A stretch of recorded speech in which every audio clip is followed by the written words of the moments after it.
Welcome to our March 10th member meeting on informed skepticism. And before we start our speaker, we just have a few things we want to go over, like nonpartisan policy, the logistics for the meeting. Then we'll have our speaker and we'll have some announcements. And then we can do some social time afterwards if you'd like to. No need to commit to it, but if you'd like to get to meet some of your fellow members, we always do that. So League of Women Voters is proud to be nonpartisan. We don't support or oppose candidates or political parties, but we want to work on vital issues that are of concern to members of the public. And we encourage informed, active participation in government. We want to work to increase the understanding of major public policy issues, and we want to influence public policy through education and advocacy.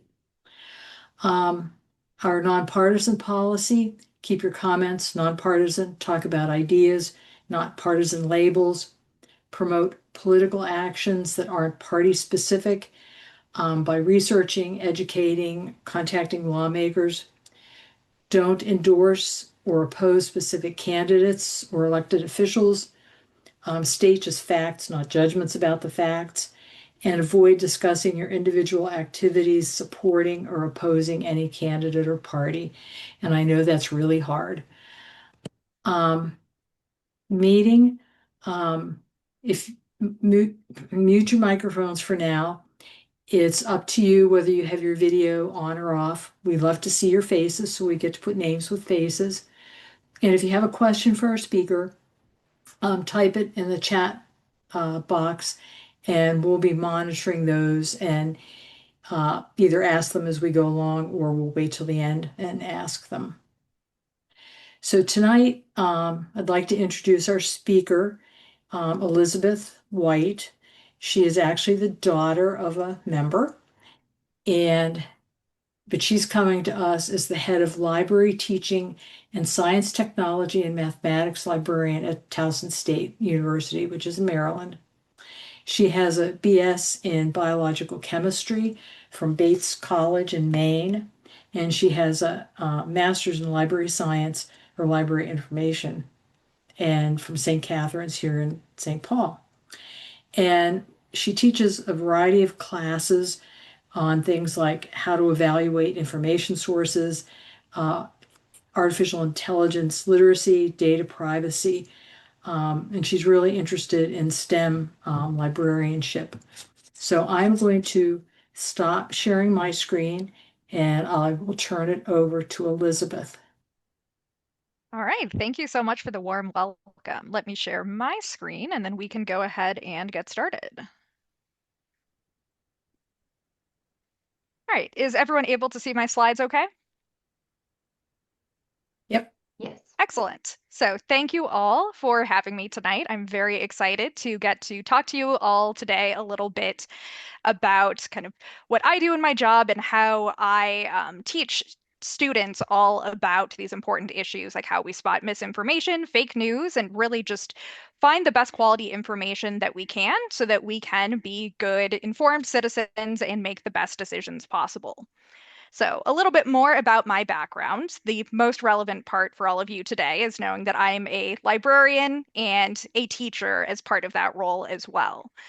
So, I do a lot of different things in my day-to-day job, but my favorite part is working directly with students and getting to teach them about the research process.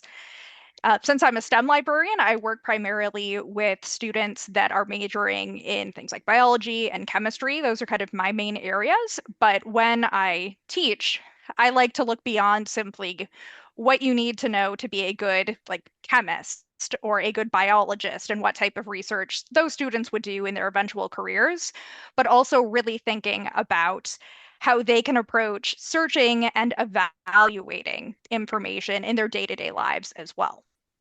So outside of work, I am a pretty new homeowner. My boyfriend and I bought a house for the very first time this past fall. So if I didn't have this beautiful backdrop behind me now, you would see lots of miscellaneous objects that still need to get unpacked and put in their final resting places.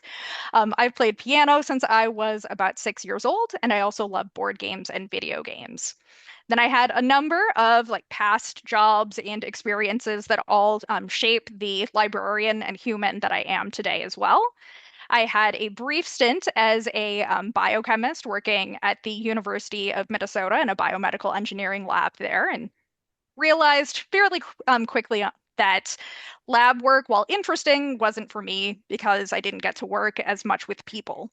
I also was a math tutor for a number of years, which is where I discovered my love for teaching. And I was the captain of the debate team at my high school and also qualified to nationals in speech. And those public speaking skills continue to come in handy really every day of my career. So, a very quick disclaimer before diving in, lest I say anything too controversial today. The information I'm sharing represents my own perspective and viewpoint from many years of teaching and many more years of being an informed voter. So, what I'm saying today reflects my view and not necessarily those views of my employer, Towson University. So, today I will start by introducing this concept of informed skepticism. We'll talk a little bit about the difference between misinformation and disinformation. Then we'll explore different frameworks and techniques that you can use to evaluate the credibility of sources and to help you spot misinformation and know what to do when you come across it.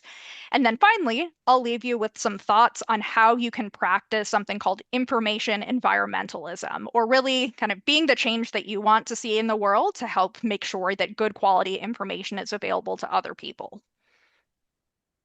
So first, what is informed skepticism? I didn't come up with the term.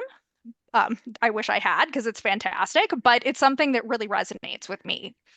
The first mention of informed skepticism or informed skeptics that I was able to find dates back to 2012 and comes from the business world. It was actually mentioned in an article from the Harvard Business Review. So those authors define an informed skeptic as someone that balances judgment and analysis, has strong analytical skills, listens to others' opinions, but is willing to dissent. So that dissent piece is really important there. So it's not just like understanding all of this stuff, but it's also being able to look at things with a critical eye and to be able to voice your opinion in a respectful way. So, informed skepticism really involves critiquing the information that you come across. When we apply it to research and everyday information seeking, a really large part of it is paying attention to where information is coming from before you decide to share that information with others or act upon it in some way. So, really doing a little bit of digging to get more information about that source before you decide how you're going to use it in your daily life. Now, what informed skepticism is not is just immediately distrusting something because it's unfamiliar. Instead, the idea is to recognize that any information source out there is going to have some sort of bias because it's created by humans, and we're all humans with our own perspectives that shape the ways that we see the world around us and that we articulate our thoughts and beliefs. But it is not just assuming something is bad on the surface. Instead, the idea is that, different sources of information are coming from different people. There are reasons why they were created, just being aware of all of those things and taking some time to account for all of those differences in information sources before you decide how you're going to interpret that information and how you're ultimately going to use it. So, to frame our conversation today, I want us to think a little bit about our current information landscape. So, I'm a millennial. You could say I'm a digital native. So, some things for me have like seemed kind of commonplace for most of my lifetime, but there have even been some changes within recent decades too. The huge like proliferation of AI in recent years is an example of that. But kind of one big way that our kind of landscape of information and how information is getting to us has changed in the past few decades, of course, is that so much information now comes to us passively. So in the past, before the like use of the internet was really commonplace, If we wanted to know something, we had to just actively seek it out. So we're getting information because we thought of something we wanted to learn more about. We go, we explore, we do all of that.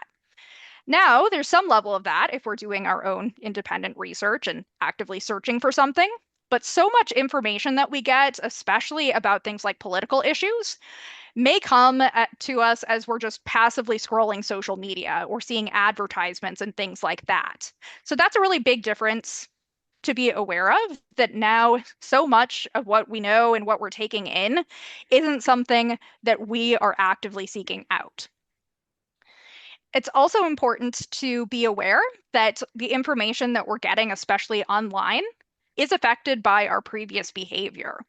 So whether you are browsing social media or doing a Google search, the results and the exact things that you see are based on these complex algorithms that not only take into account what you're searching for, but also what over time those systems have identified about you or kind of made their best guess. For example, with Google, some information it has when you create an account, like if you say what your birthday is, then it knows how old you are. If you input your gender, it's going to have that type of demographic information as well. But over time, based on the types of things that you search for, what links you click on, what you like and dislike on social media, it is going to start making more complex assumptions about you and try to characterize you based on what it believes your household income is, what type of employment you have, your relationship status, whether you rent or own your home, and all of these different details, some of which it gets right, some of which it gets wrong. But really, the idea here is that it is going to customize what information makes it to you based on kind of that past behavior or those assumptions that the system has about you. So that can really cause lots of problems in society where people get into what we call a filter bubble, where they are getting the same types of information from all these different sources over and over based on like what demographic group they're a part of or based on what content they have liked in the past. So this can contribute to bias where people now have kind of a seemingly different reality than others just based on what type of information they're getting, and that can ultimately lead to radicalization as well. This has become commonplace on a lot of sites like YouTube, for example, where if someone looks up a video on like one conspiracy theory, for example, then YouTube recommendations is just going to push them more and more similar types of content, so they might hear that same theory over and over again. So we're not researching in a vacuum. All of these different factors are affecting what we see. And it also means that two people could search for the same type of information and get completely different results. So with all of this in mind, and the rise of the internet age, we have access to more information at our fingertips than ever before. So in the past, a lot of the skill involved was knowing kind of how to find the right stuff and get access to information. But now, access is less of a concern. We have all of the stuff that's available to us from a simple Google search, but the real skill has shifted to being able to sift through all of the types of content out there to determine what's going to be helpful to us, what's true, what's accurate, and what we want to avoid. And of course, as I'll mention in a little bit, artificial intelligence is certainly changing things as well because we have this new category of misinformation, which is AI generated content. So, I want to take some time to differentiate between misinformation and disinformation, and also introduce a related concept that you may not have heard of before called malinformation. So on the left side of this Venn diagram, we have misinformation, and this is information that is false, but doesn't necessarily have any ill intent. So this could be when someone makes some sort of unintentional mistake. For example, if someone asked me what time my library closes next Tuesday and I said 8 p.m., forgetting that next week is spring break and we close early, that would be misinformation. I didn't intend to give them the wrong information. I just made a simple mistake. It can also be cases where maybe in a news article there's a picture and there is some sort of issue with the caption where they misidentified who was in that photo or the date that it was taken, where the journalist didn't mean any harm. It's just they presented something that was incorrect. Or there are also cases where people come across a satirical article from something like the satirical newspaper The Onion, and they don't realize that it is actually satire. It's not true. Rather, it's poking fun of our reality, but they take it as fact, run with it, and use that to make decisions. Then on the right side of this Venn diagram, we have something called malinformation. So this is information that is correct, but the intent is to harm. So this is often cases where someone's like private personal information is shared with the intent to harm them. An example of this is back in the 2016 election when then candidate Donald Trump shared the personal cell phone number of Senator Lindsey Graham. What he shared was actually correct. That was Senator Graham's actual phone number, but the reason he shared it was to get lots of people to text that phone number, some of them even leaving things like threats. So ultimately, his political opponent had to get a new phone number because of all of this just chaos that was created there. So it's true information, but there was some malintent in sharing it in that particular way. Then, where we get the especially dangerous information is at the center, where we have disinformation. So, this is information that is both false and that is shared with the intent to cause harm. So, this is where we get content that is completely fabricated or intentionally being manipulated, misrepresented, all of that. And here we often will have things like conspiracy theories or rumors that can have all sorts of harmful effects on our society. So there are lots of different spheres of our society that misinformation and disinformation can have an effect on. So I have just a few examples here, but really it's something that can permeate into any aspect of society. So when we have political misinformation, this of course can affect who people vote for if they're getting information about particular candidates or political parties' platforms and things like that. And it can also influence whether people vote at all. So, an example of misinformation in this realm that could cause someone to not vote would be if some sort of organization were sending out text messages to people saying that in order to vote, you need to have this type of ID in a state that didn't have a voter ID law. So, there, someone that didn't have a state issued driver's license might falsely think that they're not going to vote or that they're not able to vote, so they don't show up at their polling place that day. But that is blatant disinformation in that case because it's not true, and the intent is to get those people to not go to the polls. This can also lead to political uprisings where people are acting based on information that is incorrect. I'm sure that we all remember January 6th, where we had a very large group of people that were marching on the US Capitol based on false claims that the 2020 election was stolen. So that's an example of a very large real world consequence of this type of information. We see a lot of health misinformation as well, which can lead people to distrust accepted medical guidance that has that scientific backing.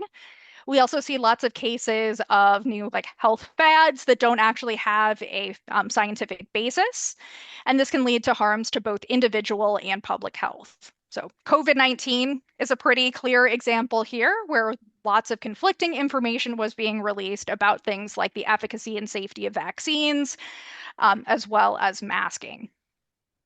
There can be economic effects of misinformation and disinformation as well, as information about company policies can affect things like stock prices, companies' profits, and that type of thing when people choose to make decisions based on what they're hearing about the world around them. And in society at large, this type of information can also perpetuate stereotypes and can even lead to violence where people get so incensed about beliefs about a particular group that are based on information that is not true.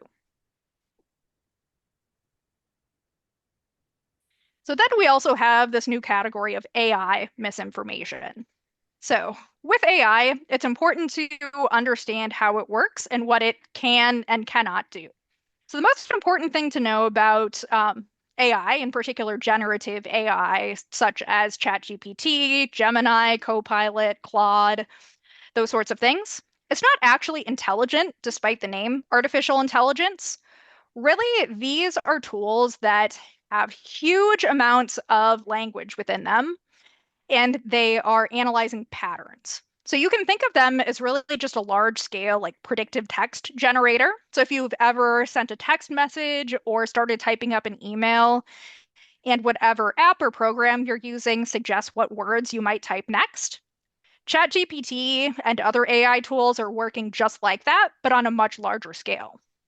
So really, they are working to predict kind of what words are likely to make you, the end user, happy and to keep coming back. So there's no real like alignment with the truth necessarily.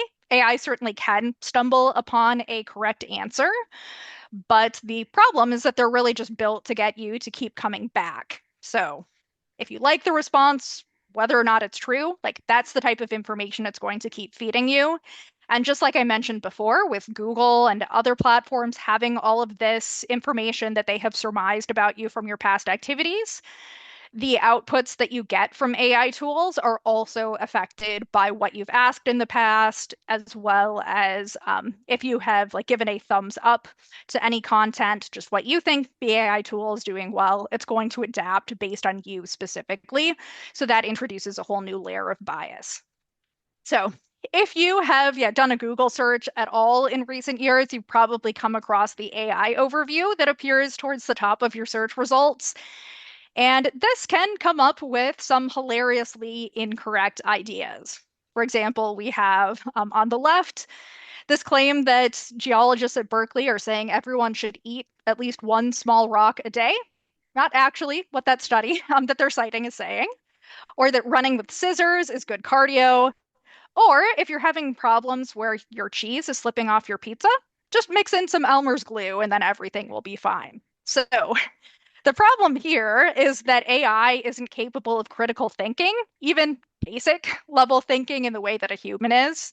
Any of us here can easily understand why putting Elmer's glue on a pizza is a bad idea. But since whoever like typed in a search here didn't mention anything about not wanting their pizza to taste like glue, the AI tool didn't think to account for that because it doesn't actually know anything. So when I teach this type of thing to students, I encourage them to just ignore the AI overview, scroll past it. In most cases, it's not going to be worth it to you because it can so easily be manipulated and just often comes up with a wildly incorrect response. If it's something that you find annoying in your own browsing, then my pro tip for you is that after typing in your search terms, put in minus AI, and that will prevent the AI overview from appearing in your search results. There are also some search engines out there, alternatives to Google, that allow you to turn off AI in your settings. Ecosia is an example of one, so that's something that you could play around with too if you're interested. And so with AI, we're seeing impacts beyond just getting bad Google results. It goes way beyond that AI overview, and there are cases where published studies have included like clear clues that they were AI generated. So on the right here, I have an example of a peer-reviewed, theoretically, journal article from a journal that publishes studies in radiology, where there's a snippet there where it says, I'm sorry, I don't have access to real-time information or patient-specific data as I am an AI language model. So here, the authors of this study clearly asked generative AI to write or revise or do something with a portion of their paper, and they didn't think to edit that part out before they published the final thing. So that's concerning that we're now having these tools potentially write research for us without sufficient human intervention. You will be relieved to know that this particular article has since been retracted, but it also makes you wonder like which articles are still out there that have been missed, either because there's poor peer review or because the authors were a little bit more savvy and got rid of like the hallmarks and phrases like, certainly, here's a possible introduction for your topic that tell us right away that it's AI. Then on the government side of things, we're seeing some of this as well. So on the left, I have this kind of snippet of a headline from the New York Times. You may remember in recent months, there was a report on children's health that was released by the federal government that included a lot of fake citations. So at the end of the article, when you look at the sources that were used and linked throughout that article, they seem like they're plausible sources. There might be examples where like an author has written on that topic, but it was published in a different journal, or they haven't written that exact article, that sort of thing. There are citations that seem plausible, but when you go to search for them yourself, they don't actually exist. So the AI completely made up those studies, and now we have a report that's based on this information that supposedly doesn't exist. This is one of the easiest ways to spot if something is AI generated, because if there are citations that don't exist, how else could they have come to be? And so I've had cases where students have submitted AI generated work. So the way I can tell beyond a shadow of a doubt there is if they are analyzing a source that I can't actually locate. That's a pretty clear sign that something else was actually happening there. So always keep an eye out for those citations. All right, so we know there are a variety of types of misinformation and disinformation out there. So it's important for us to think about what we can do to make sure that we're not taken in by this false information and that we're getting the best quality information available to help us with our own decision making and just really being an informed, productive citizen. So when I approach source evaluation with students, I start by having them reflect on kind of three overarching questions. One is where that information is coming from. So who's responsible for it? Who is the author? Who is the publisher? What type of source it is? How did that come to be? Then I ask them to reflect on, is the information accurate? So that's where they can start digging into information like, is this current enough, or is it something that's now believed to be outdated? Are the authors using solid evidence to support the different claims that they're making, or is it more opinion based? And then finally, I ask students to consider, is this information relevant to my needs? So, in the context of research, they would be thinking about, is this something that can help me answer my specific question? Or is there a particular part of my paper where I could cite this? For everyday information seeking, it's really thinking like, how is this information going to help me? How do I want to use this? Do I want to share this information with others? Just what is the impact of this information? So that's a really broad way of looking at it. And I'll also present a couple different frameworks that exist, some of which have catchy acronyms that can also give you some additional ideas about what to think of in those different categories. So one is called the CRAP test. I like it because it has the most memorable acronym. Like you're not going to forget crap when you hear it. One thing I don't like about it is that it is a little bit simplistic. So here it doesn't go into a lot of detail about what these different categories mean, but as a starting point to at least get you thinking about what types of things you want to consider, it works pretty well. So first we have currency. So here we are thinking about how recent the information is and making sure that it's still up to date. Then we have relevance. So thinking about, is this information useful to me at this time? Is it appropriate for whatever context I'm looking for? That sort of thing. Then we evaluate the author. So looking into information about their background, any signs that show that they are someone that knows what they're talking about in that particular domain. So you can look for things like what educational background that person has, making sure that they have some knowledge about whatever it is that they are writing or speaking about. You can pay attention to their employment history. Is that related to the field they're writing about? You can also see what they've published in the past. So have they done a lot of prior research in this area? Any signs of expertise is really what you're looking for. Then one thing I would add to this model beyond just author is also paying attention to the publisher. So, what organization is responsible for that content? So, for web content, oftentimes that is going to be the organization that is hosting that website. So, it could be a government agency, it could be an educational institution, it could be a news outlet, but getting more information about kind of that parent organization is really helpful as well, because that could potentially introduce certain types of bias based on that organization's mission or their own particular slant. Then the next A in CRAP is accuracy. So this is the hardest piece, and it's one of the issues that I have with the CRAP model because you're not automatically going to know if something is accurate or not just when you first pick up an article, especially if it's on a topic that you don't know a lot about. But here, this is where you want to do a lot of digging into the evidence that's being used, check for any like facts, statistics, see if you can verify those claims, find other sources that might confirm or contradict the information. But this is definitely the most involved piece to really determine is that accurate. Whereas the other letters in this model are helping you gauge the likelihood that the content is going to be accurate and trustworthy. The accuracy piece is a lot more complex where you are doing kind of that extra digging into what is contained in that article itself. And then finally, we have purpose. So, why did this come to be? Why is this information being presented? Does the author want to just inform, which is great? We love things that are presented in an objective way. But a lot of sources out there aim to persuade, maybe get you to act in a certain way. Some may be entertainment.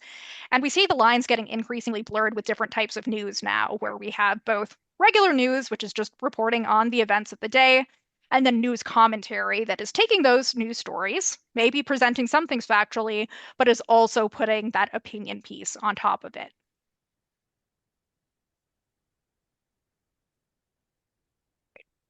Another similar model is one called ACT UP, which I also like because it has a memorable acronym. So there are a couple parts that you will recognize from CRAP. We still have author and we still have currency. But instead of accuracy, we have the slight variation of truth. So is this information true? So similar concerns there.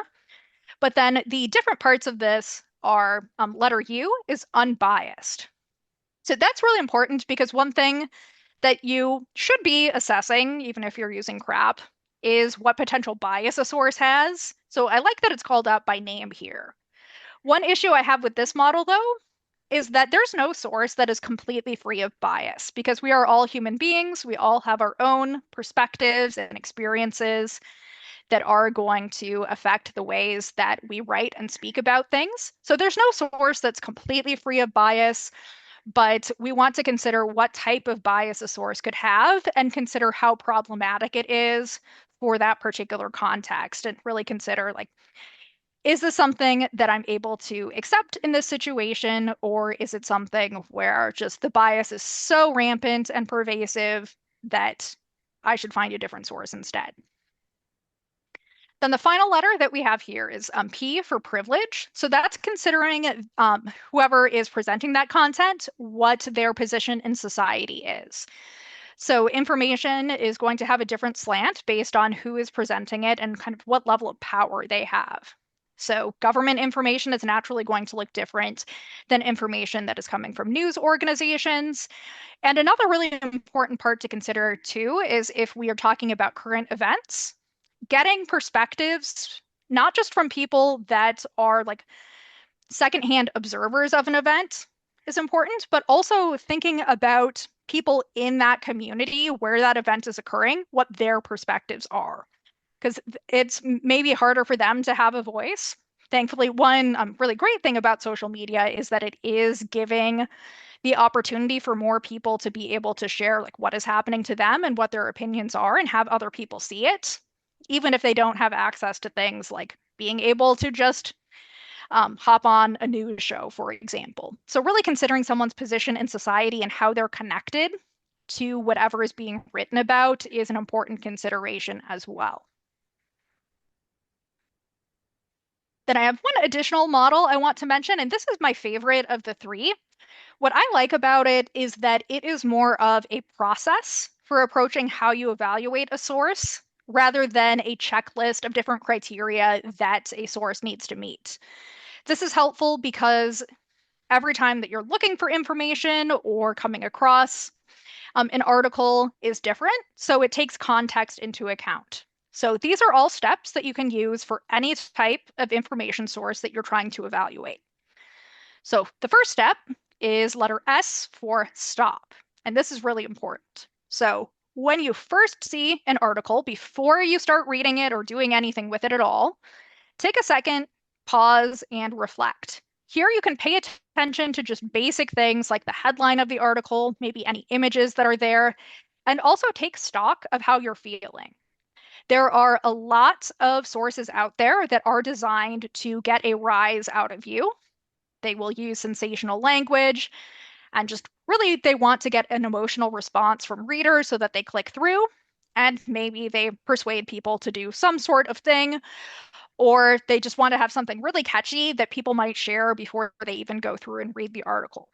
So if you notice those types of things, that can be a sign that this probably is not the most objective source. So you might go on and see if you can find something else that's talking about that same story that you want to hear more about that could be presenting things in a way that's a little bit more forthright. And here you can consider your own bias as well, because if you're having an emotional response to something, it could be just based on your own experiences and how you're connected to what you're reading about. Like that could affect how you interpret the information as well. So it's important to keep that in mind before you read further. It doesn't mean you shouldn't read things that you're attached to, not at all. But if you are aware of your own bias, that is at least the first step to combating some of kind of our own human bias and trying to consider all perspectives rather than just reading things that we know we're going to agree with. So once you get past that first step, stop. If you still feel like this article could be useful to you, then you should take some time to investigate the source. So this is where you want to do some digging and consider some of those different categories in the other models we just looked at. So who wrote it? Who is the publisher? What are they all about? What type of information source is this? Was there any like review process that happened? Like, did lots of knowledgeable people look at it before it was posted online? Is it something that was like vetted by a news organization, or is it a social media post or a blog post? All of that to get more information about where this is coming from. Then you can move to letter F, which stands for find better coverage. So this is where you want to see what other sources are saying on that same topic, because there can be a lot of variability in how different people and different organizations are reporting about the same event. So here you want to see if there's any consensus that you can find, or if in some cases you might find your original source makes one claim and then every other source you can find says exactly the opposite. That's a sign that maybe there's something a little bit sketchy going on with that first source. Then letter T is also extremely important, and this stands for trace claims, quotes, and media to their original context. So a lot of times when information is being presented in a source, like we're taking a quote, a fact, a statistic, something from an outside source, it can be misrepresented. There could be context that's left out. Sometimes quotes can be misattributed, or there will be like a convenient part omitted with just little like a dot, dot, dot in brackets where the stuff that's cut out actually is very relevant to the conversation. So to get a clearer picture of what the reality is, it's really helpful to locate that original source whenever possible so you can see what that context was. This happens a lot with science reporting, where sometimes there may be a study where like the headline of it seems like really interesting and could have these huge real world implications. So of course, news media wants to cover that because people will be interested and ultimately click through. But sometimes to make the story seem a little bit flashier, they will leave out important contextual information like limitations of the study. So maybe the authors say, well, actually, this isn't generalizable for these reasons, and further research is needed before we draw this conclusion. But sometimes when it's being reported by all these different outlets, that information that's very relevant to our interpretation is left out. So anytime you can find that original, that's a much safer bet so that you can get the clear picture of what is actually happening.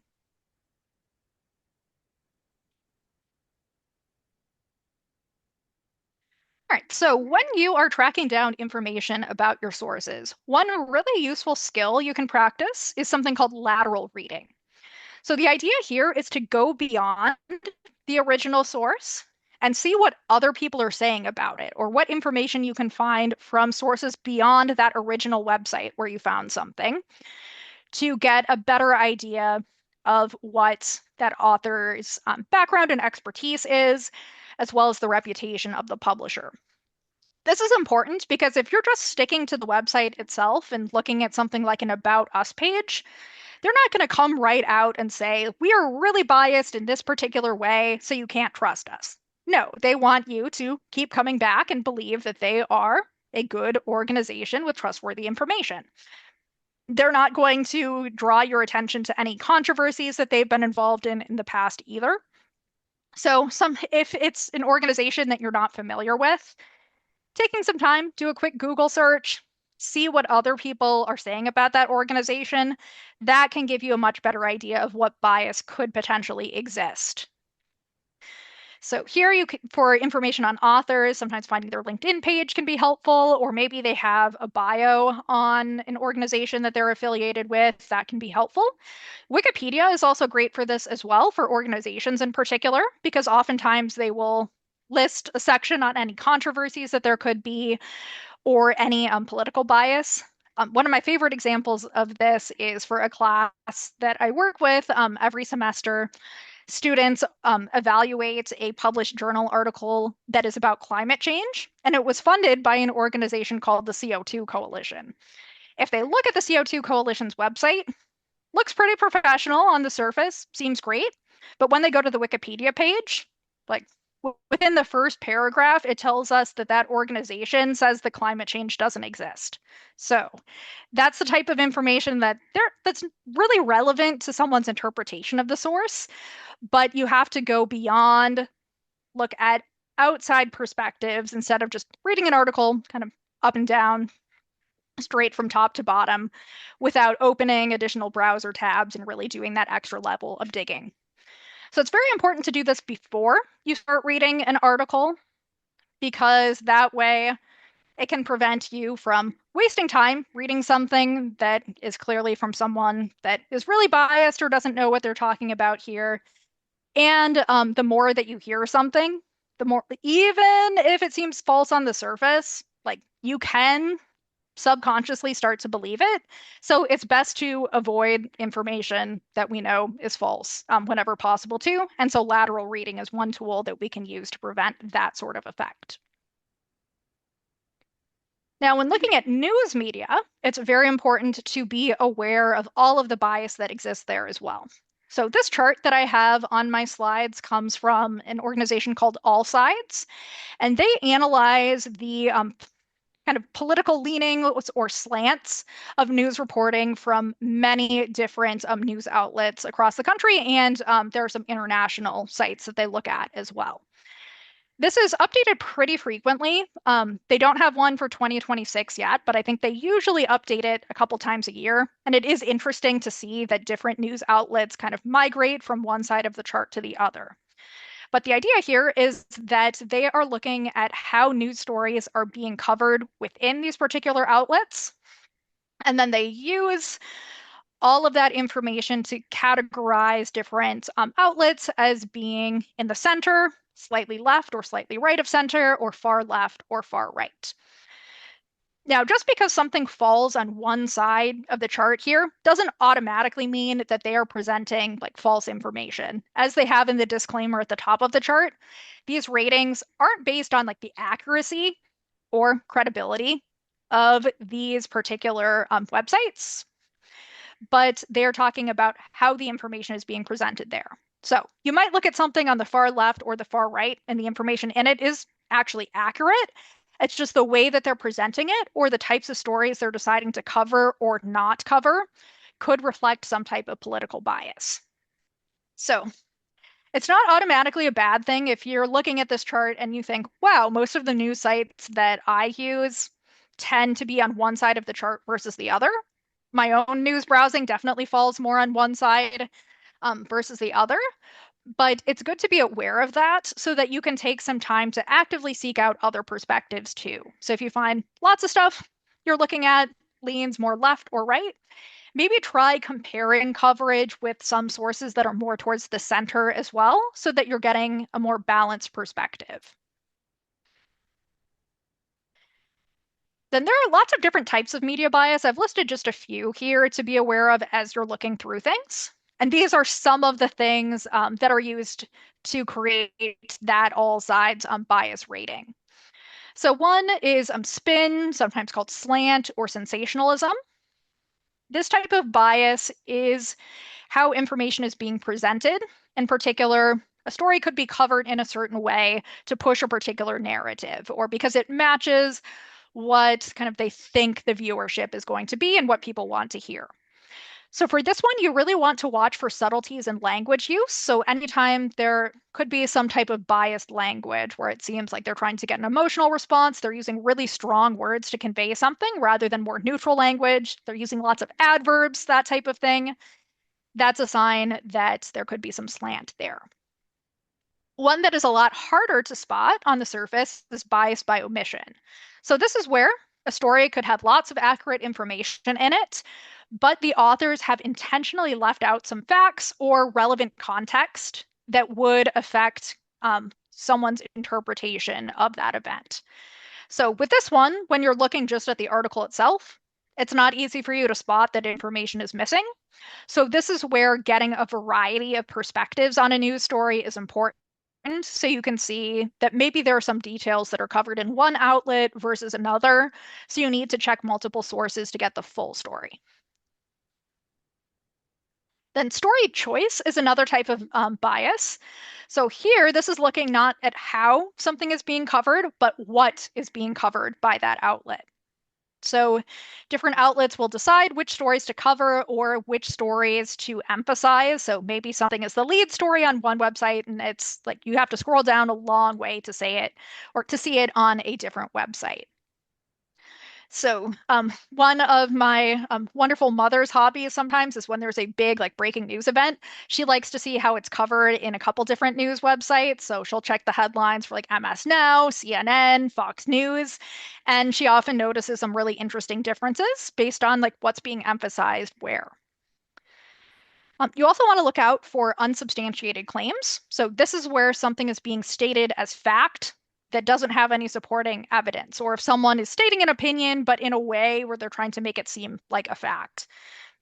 One example of this would be if a source says that something like represents a pattern of bad behavior, but then doesn't go into like what other events would suggest that there's a pattern. That's an example where we're just not getting the evidence we need to see if that is actually true. Then another one to be aware of is negativity bias. This is common to many different types of news sites, regardless of their particular leanings. There is this tendency to emphasize like bad news or stories that are a little bit disturbing to really get more attention because ultimately, like those make people feel something, so they get clicks. So if you're ever watching the news and think, wow, this all seems really negative, that's because those stories are very likely to get covered, whereas a lot of the more like positive news and things that are going well in the world, just whether perceived or reality, just news outlets assume that people are a little bit less interested in that stuff sometimes, so we don't hear as much about it. So in those cases, you have to kind of actively seek out more of those like positive news. It's also really important to recognize the difference between news and news commentary.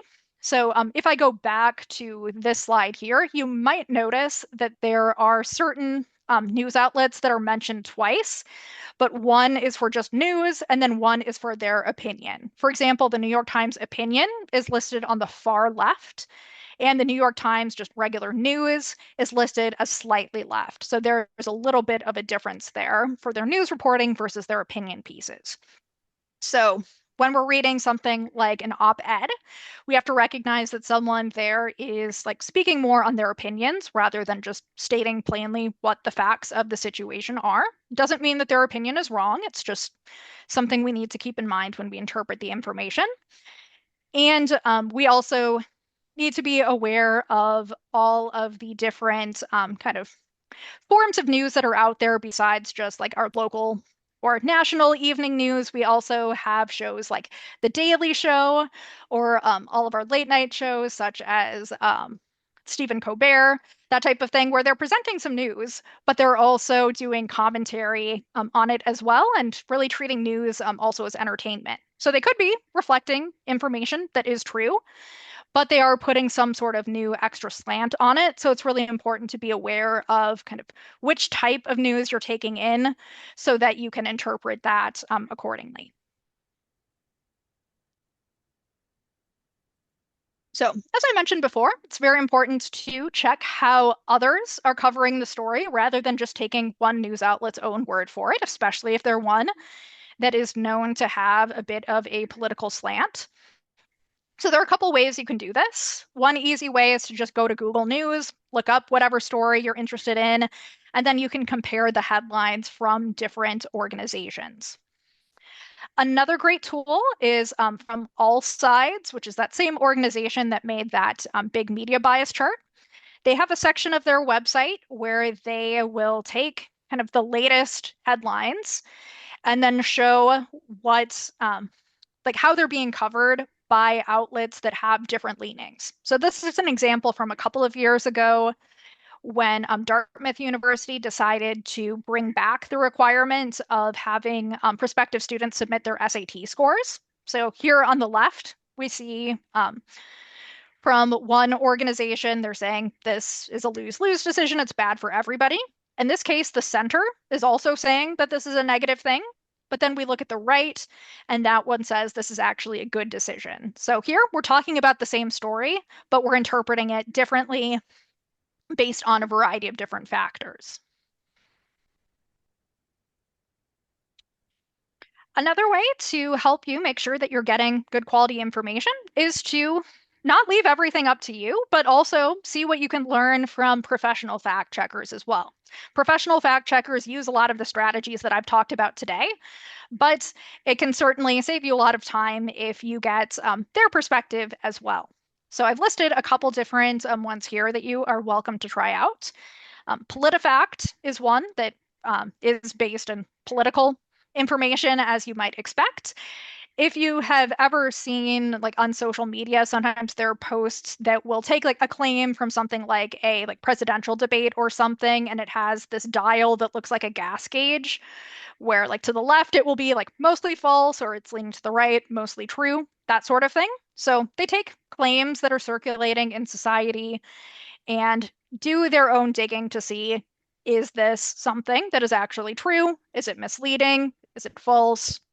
All of that, and they'll explain how they came to that determination. Factcheck.org is run by, I believe it's the Annenberg Public Policy Institute. They have coverage of stories from a variety of different aspects of society, so it's not just political news there. Snopes is another good one. They've actually been around for many, many years. In the early days of the internet, they were known for reporting on myths and urban legends, but now they've expanded and they include all sorts of other fact checking as well.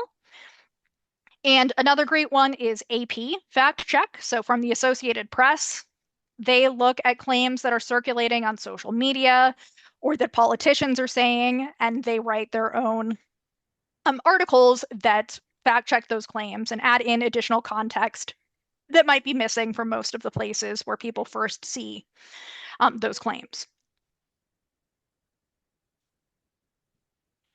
Another cool trick that you can use is anytime that you come across an image that seems a little bit sketchy to you, or you're not entirely sure where that came from, there is a way to do a reverse image search to see if it has appeared on the internet before and in what context.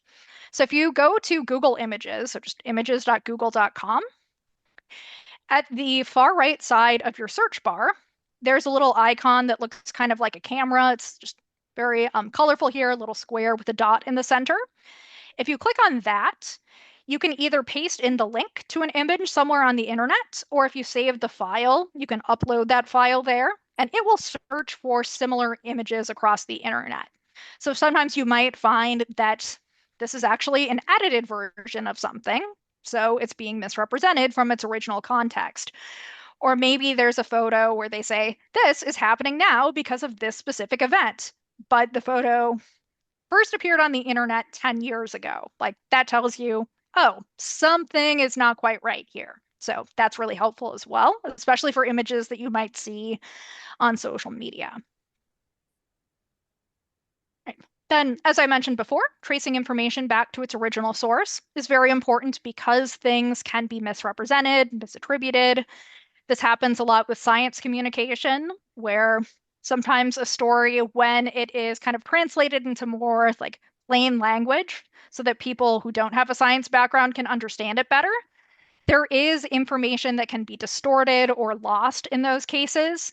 So it's always better if you can find that original source to verify those claims when possible. And as you're doing all of these things, you also want to make sure you take time to reflect on your own bias. So as you're reading, viewing, listening to, however you take in content, take some time to think about how you're connected to what you are reading or hearing about. One really important type of bias to be aware of is this idea of confirmation bias. So, this is our tendency to process information by looking for or interpreting information that's consistent with our existing beliefs. So, as humans, it's a lot easier for us to accept and believe information that that kind of matches our existing worldview.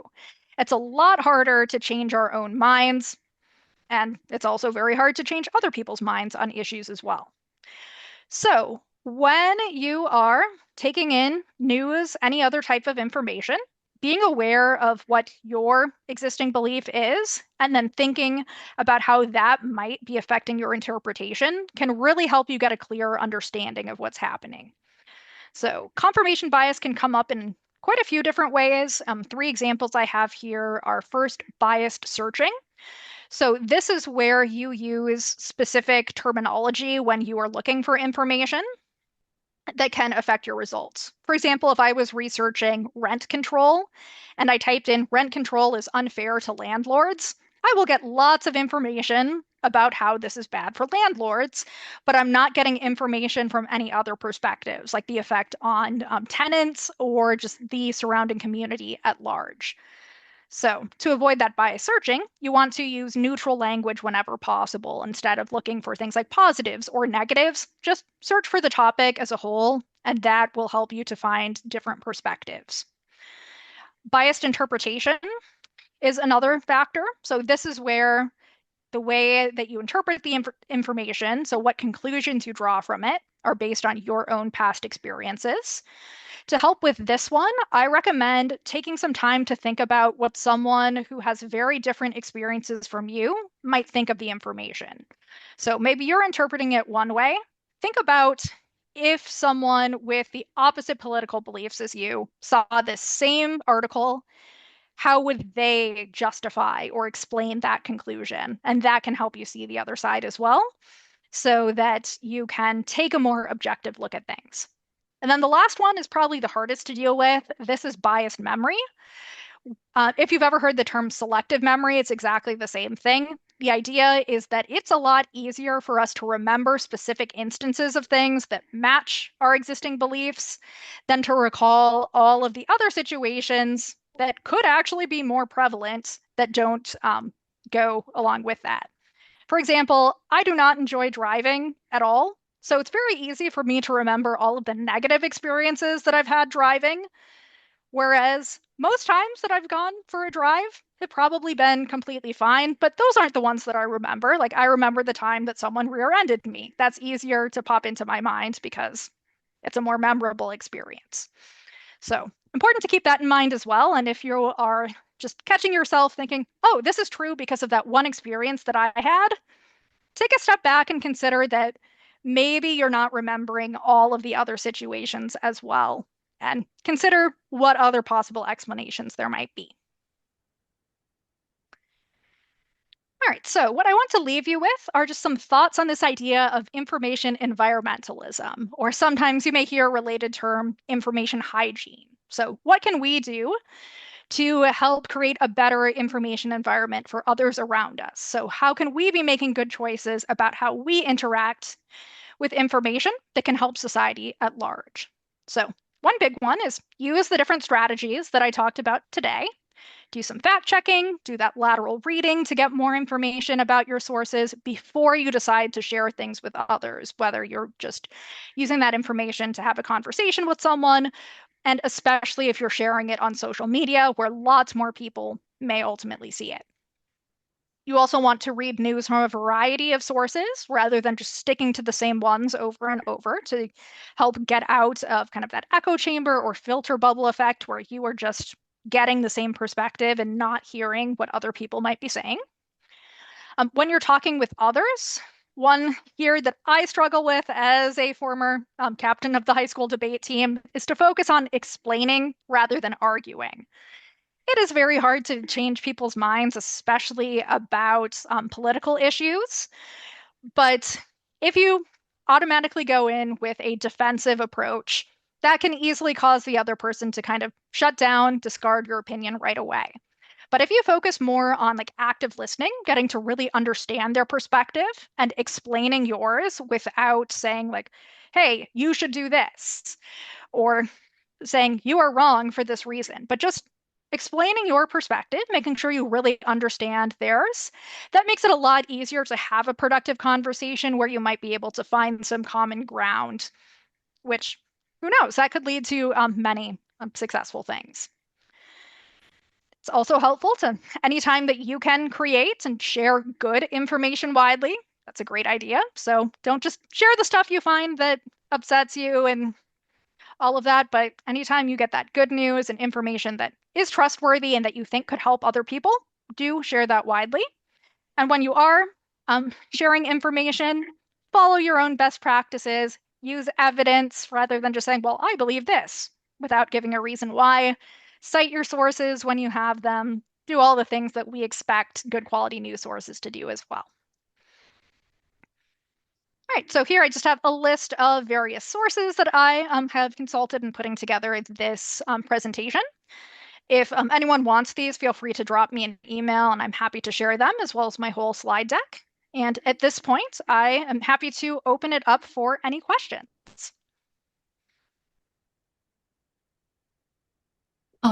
Elisabeth, we have some questions in the chat, which I'll Mhm. check and read off to you. The first one is one I put in. How do you evaluate student work to see whether they are using AI or not?